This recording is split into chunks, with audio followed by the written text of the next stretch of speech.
کرنا چاہتے ہیں۔ 70 سال سے زیادہ عرصہ گزرنے کے باوجود اب بھی ان پاکستانیوں کو، ان وفادار گلگت بلتستان کے جو وہاں کے باسی ہیں، ان کے لیے ان کے حقوق میسر نہیں ہو رہا ہے۔ اس طرح کے واقعات بار بار رونما ہوتے آ رہے ہیں، تو اس حوالے سے حکومت بے بس کیوں؟ جب بھی وہاں کی جو عوام ہے وہ آپس میں متحد ہو کے اتفاق کے ساتھ، امن کے ساتھ اپنے حقوق کا مطالبہ کرنے کے لیے آمد و تیار ہوئی ہے، تو اس موقع پہ فوراً اس طرح کا واقعہ رونما ہوا۔ جب CNIC کارڈ کو چیک کرنے کے بعد بسوں سے اتار کے شیعہ نوجوانوں کو، بزرگوں کو وہاں پہ شہید کر دیا گیا ہے، معصوم بچوں کو کھلے عام سے، وہ مطلب ایک دن کے اندر ہی وہاں پہ جو ملوث افراد ہیں ان کو پکڑ سکتے ہیں، اس کے باوجود ان کو چھوٹ دے رہے ہیں۔ اب ہماری ذمہ داری کیا ہے؟ ہماری ذمہ داری یہ ہے کہ ہم اپنے دشمن کی تشخیص کریں۔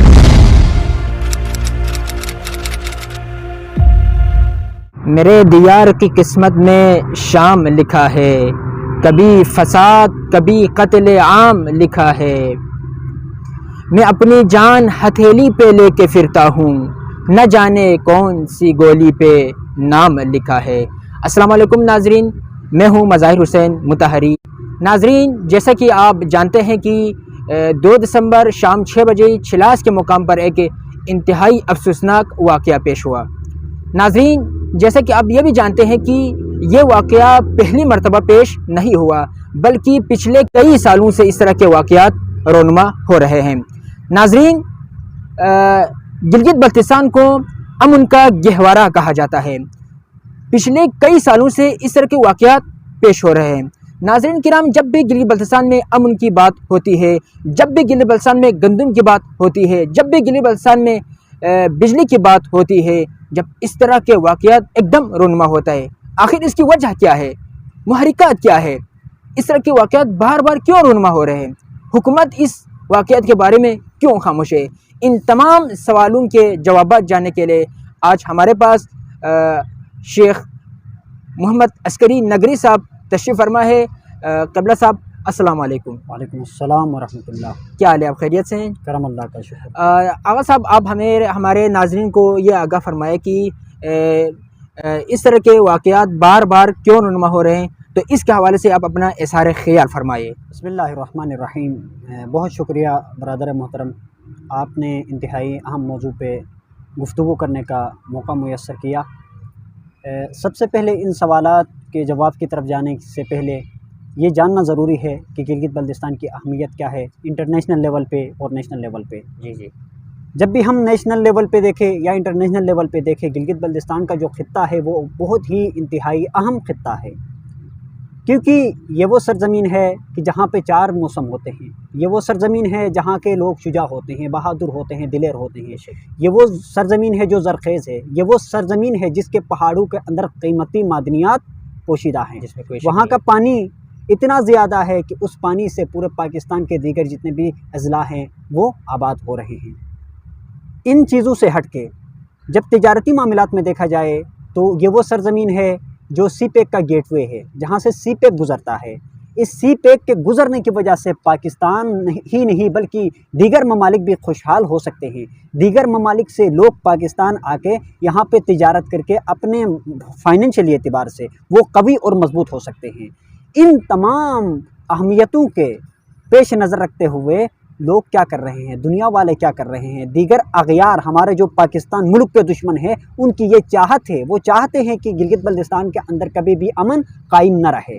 گلگت بلتستان کے جو لوگ ہیں وہ آپس میں دستگیرباں رہے، تاکہ وہ اس گلگت بلتستان کو پرامن اور خوشحال طریقے سے برقرار نہیں رکھے، اور اس کے نتیجے میں وہاں سے سی پیک جو گیٹ وے ہے تمام ممالک کے لیے وہ وہاں سے پاس نہ ہو۔ ایک یہ منصوبہ ہو سکتا ہے انٹرنیشنل لیول پہ۔ نیشنل لیول پہ جب ہم دیکھتے ہیں تو پاکستان میں گلگت بلتستان کی اہمیت بہت زیادہ ہے۔ یہ ایک ڈسپیوٹڈ ایریا کے طور پہ جانا جاتا ہے، یعنی متنازع زمین جانی جاتی ہے۔ حالانکہ دیکھا جائے تو 70 سالوں سے زیادہ عرصہ گزر گیا ہے کہ وہاں کے باشعور، باغیرت اور باہمت جو جوان ہے، بزرگ ہیں، ان لوگوں نے اپنے ہاتھوں سے ڈوگرا راج کو آزاد کر کے، ڈوگرا راج سے آزاد کر کے اس ملک عزیز پاکستان کے لیے الحاق کیا ہے۔ اپنے طور پہ اسی خواہش کا اظہار کیا ہے کہ وہ پاکستانی بننا چاہتے ہیں۔ 70 سال سے زیادہ عرصہ گزرنے کے باوجود اب بھی ان پاکستانیوں کو، ان وفادار گلگت بلتستان کے جو وہاں کے باسی ہیں، ان کے لیے ان کے حقوق میسر نہیں ہو رہے ہیں۔ گلگت بلتستان وہ علاقہ ہے کہ جس کو کئی عرصے سے محروم رکھا گیا ہے۔ ان محرومیوں کو بدولت گلگت بلتستان کے عوام کو سہولیات پہنچانے کے واسطے وہاں پہ سبسڈی کا اہتمام کیا گیا ہے، سبسڈی دی گئی تھی۔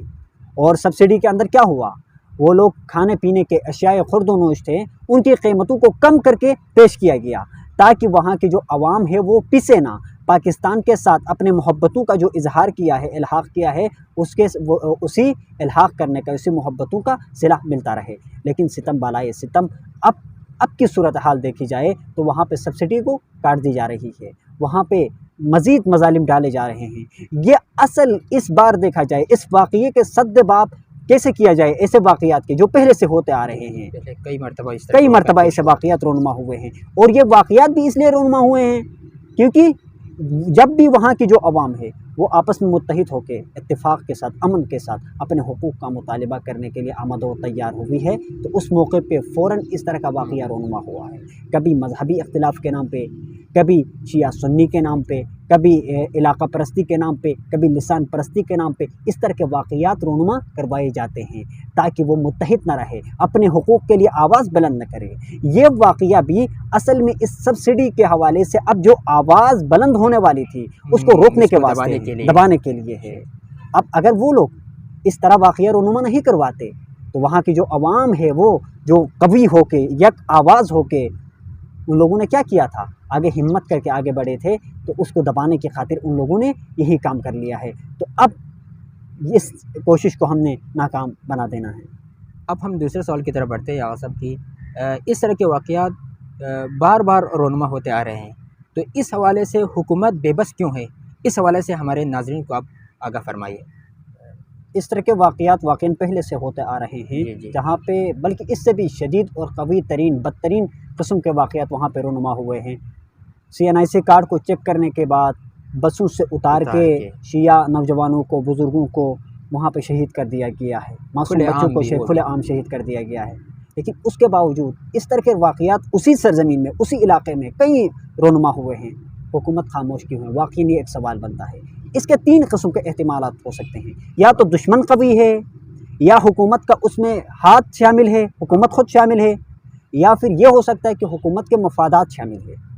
3 قسم کے احتمالات ہو سکتے ہیں۔ پہلا احتمال باطل ہے، کیوں؟ کیونکہ دشمن اتنا قوی نہیں ہے، وہاں پہ دشمن جتنا بھی قوی ہو وہ ریاست کے سامنے اس طرح اظہار جرأت نہیں کر سکتا۔ کبھی بھی دشمن، یہ ہم یہ نہیں کہہ سکتے دشمن قوی ہے۔ وہاں پاکستان کی فوج پوری دنیا میں مانی ہوئی ہے، پوری دنیا والے فوج کو مانتے ہیں۔ یہاں کے جو FIU ہے یا دیگر جتنے بھی فورسز ہیں ان سب کو کیا کرتے ہیں؟ مانتے ہیں، تسلیم خم کرتے ہیں کہ وہ قوی ہیں، پوری دنیا میں ان کا ایک نام ہے، تشخص ہے۔ اس فوج کے سامنے اس کی کوئی اوقات نہیں ہے، دشمن کی کوئی اوقات نہیں ہے۔ دوسرا احتمال، حکومت بھی شامل ہے۔ ہم یہ کہہ سکتے ہیں کہ اگر حکومت کا ہاتھ نہیں ہوتا تو کبھی بھی اس طرح کے واقعات رونما نہیں ہوتے۔ اس کی ایک واضح دلیل 88 ٹینشن ہے جو ضیاء الحق کے دور میں رونما ہوا۔ اس میں کیا ہوا تھا؟ باقاعدہ حکومتی سرپرستی میں یہاں سے لوگوں کو، دہشت گردوں کو بھیج دیا گیا تاکہ وہ لوگ وہاں کے جتنے بھی باسی ہیں، بالخصوص شیعیان حیدر کرار ہے، ان سب کو ختم کر دے اور ان کو وہاں سے ملیا میٹ کر دے۔ لیکن خدا کا کرنا، خدا نے کیا ہوا؟ قوت الہی سے وہاں کے جو شیعیان حیدر کرار ہیں، وہاں پہ باشعور اور غیور شجاع جو باسی ہیں، ان لوگوں نے اپنے زور بازو سے دشمن کے ناک دم کر دیا، ان کے لاشوں کو ٹرک بھر کے واپس بھیج دیا، ذلیل و خوار ہو گئے۔ تو یعنی دیکھا جائے تو اس طرح کے واقعات میں حکومت بھی ملوث رہی ہے، حکمران بھی ملوث رہے ہیں، ارباب اقتدار کا بھی ہاتھ رہا ہے۔ اگر کم از کم تیسرا احتمال کے بارے میں ہم 95% شیورٹی دے سکتے ہیں کہ اس طرح کے واقعات رونما کروانے کے بعد وہ اپنے ذاتی مفادات حاصل کرتے ہیں۔ اگر وہ ہم آپس میں دست گریباں نہ ہو، شیعہ سنی وہاں پہ آپس میں نہ لڑے، وہاں پہ لسان پرستی نہ ہو، اختلافات نہ ہو، اس طرح کے حادثات رونما نہ ہو، تو ہم ترقی کی طرف جائیں گے۔ اور دشمن بالخصوص ہمارے جو ارباب اقتدار ہیں، جو ہمیں ڈیوائیڈ اینڈ رول کے ذریعے سے آپس میں ہمیں لڑا کے جو اقتدار حاصل کرتے ہیں، ان کی چاہت یہی ہے کہ ہم آپس میں لڑتے رہے، کبھی متحد ہو کے دیکھنے کو وہ لوگ پسند نہیں کرتے۔ بالکل ایسا ہے، تو اس حوالے سے ہمیں غور و فکر کرنے کی ضرورت ہے۔ اب ہم تیسرے سوال کی طرف بڑھتے ہیں قبلہ صاحب۔ حکومت جب اس معاملے سے، اس حوالے سے، اس واقعے کے حوالے سے جب خاموش ہے تو اس وقت ہماری ذمہ داری کیا ہے؟ اس حوالے سے آپ ہمارے ناظرین کو آگاہ فرمائیے۔